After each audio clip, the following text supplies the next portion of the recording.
presented by One Films.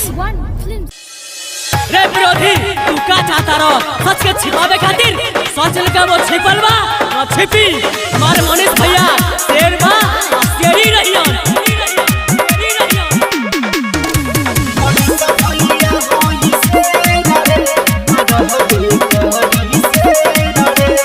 Pot कहचरी support करी मोला विरोधी ढेर रे मारा मारो पोट कहचरी सपोर्ट करी मोला विरोधी ढेर रे मनीष भैया होई शेर रे आ रहबे कहरी शेर रे मनीष भैया होई शेर रे रहबे कहरी शेर रे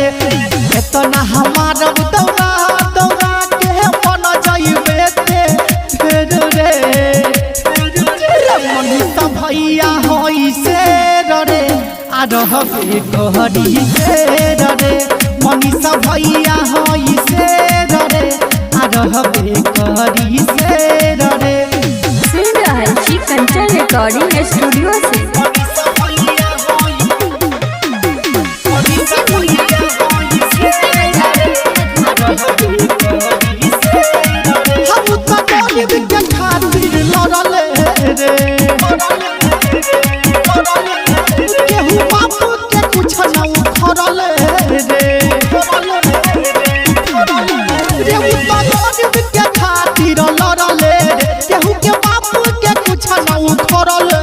उनका जैसे गरीब मसीहा के नहीं खेती ले रे मनीष भैया होई शेर रे आ रहबे कहरी शेर रे रे भैया हमर शेर रे आ रहबे कहरी शेर रे सुन रहल छी कंचन रिकॉर्डिंग स्टूडियो से।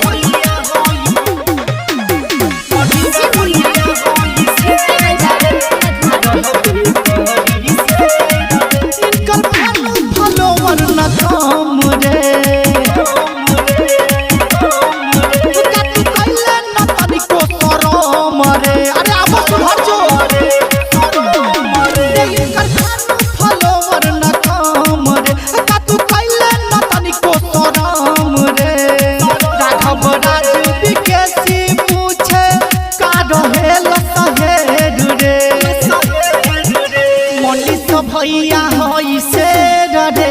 आ रहबे कहरी शेर रे मनीष भैया हमर शेर रे आ रहबे कहरी शेर रे कुछ न उखाड़ पेबे बुझले।